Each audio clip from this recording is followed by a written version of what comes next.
our good buddy, who is a wine. Yes, I have. I rehearsed this. I rehearsed saying that name in the mirror for an hour this morning. It's hard. It's not really.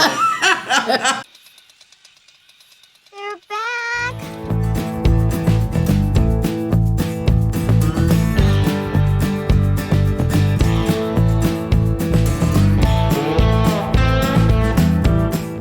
Coming to you in a whiter shade of pale from the... I don't even know what that means. I don't think it means what you think it means. Song. It sounds fun. It does. It does. From the Beer and Whiskey pop-up studios on the taproom floor of the Greenville Beer Exchange, or GBX as we sometimes call it, on the never-ending block and a half of South Lawrence Street in glorious downtown Greenville, South Carolina. I'm Russ Heaps, and welcome to this episode of Big John in 5.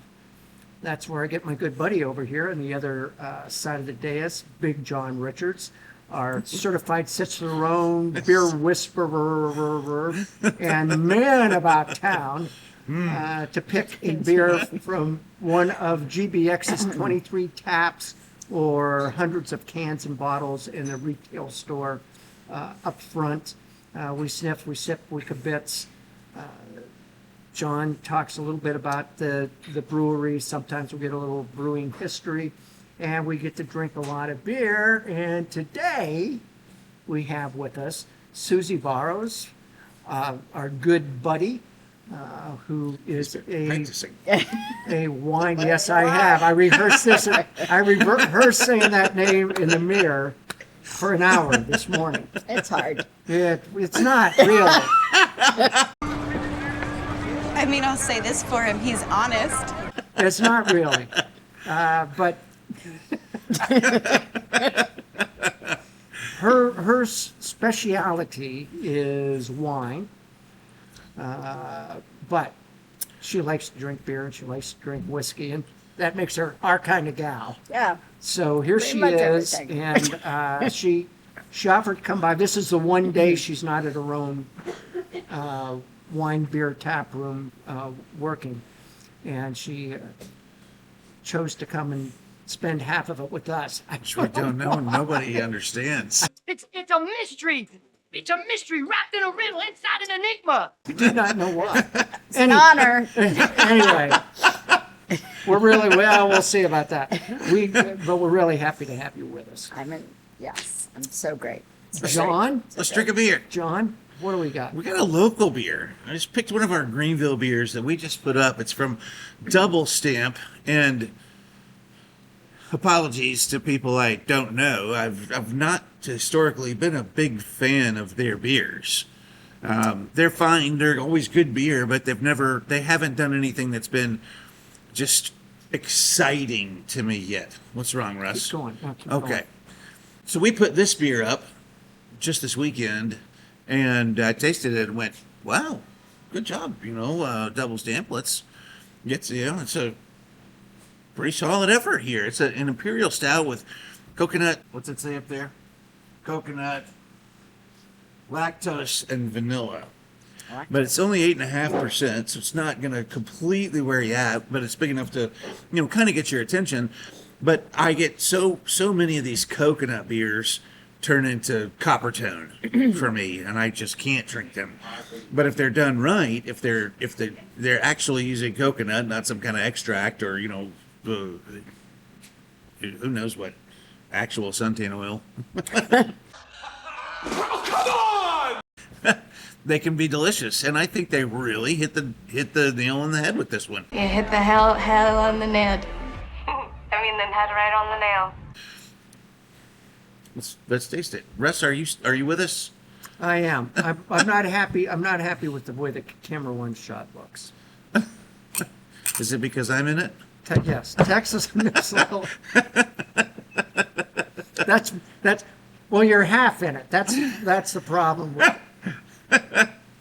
I'll lean in. Yeah, if you were half out of it, or all the way out of it, or all the way It would in be it. different. Yeah. Just a quarter if you want. Just gotta get on the gaffer crew, man. They're getting bad at these setup shots. Oh yeah, I'm very coconutty. Yeah, there's a lot of coconut there, but it doesn't taste fake. Right.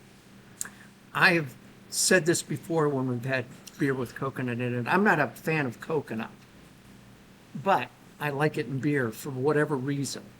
My favorite beer that I drink in the Keys is called No Wake Zone. There are only 2 breweries in the Keys, and I can't remember now. I'm ashamed to say I can't remember which one makes it. But it's a coconut. There's a lot of coconut in it, and it is refreshing and delicious. I like this a lot. Coconut belongs in the islands. That's where it's from. So that's fair. There's some other. What a good point. There's so many of these, and coconut tends to pop up in weird places in beer, and a lot of times in these dark beers. And so many times it completely overpowers anything else that's going on. And I think it's actually balanced in nicely in this beer. I'm impressed. Good job, Double Stamp. You did this one just freaking right. I have to give more of your beers a chance. Do you think it's like the brightness of the coconut that kind of balances the, more, not that there's bitterness. Well, but there is. There's that roasty bitterness, and a lot of most dark beers have some amount, and sometimes a lot, of that really roasty coffee, espresso, and bread crust bitterness. And adding something like coconut or vanilla, lactose again, are going to help balance down that. But if you add too much of that or don't have enough bitterness, then your beer isn't balanced. They keep preaching this thing about balance. Right. It's got to taste. Nothing should completely overpower everything else in your beer. And brewing a big beer, it's really easy to let one ingredient, just overwhelm everything else. Mm-hmm. And a lot of times it's coconut. Right. But in this case, I think you're absolutely right. There is a fresh, natural coconut that's in here that doesn't taste like coconut syrup. You know why I think that is? The lactose. I agree. The lactose creates a creamy texture to the whole thing, and a little sweetness that helps hold everything together. Yeah, I think that's why this is more palatable to you than a lot of beers that have coconut. Yeah. You familiar with why lactose is in beers? No. Lactose is an unfermentable sugar. Mm-hmm. It's milk sugar, which like malolactic. Yeah. Yes. Yeah. So, yes, exactly. Right. So, lactose is unfermentable. So, to add lactose into a beer, you create.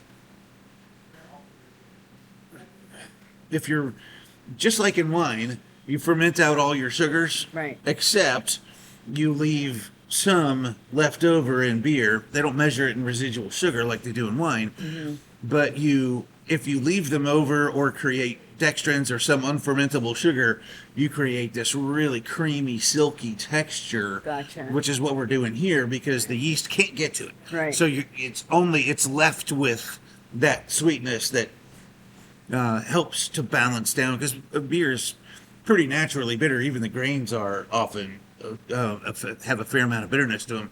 Start adding hops or anything, and you're into bitter territory. So. Right. Ooh, look who knows so much, huh?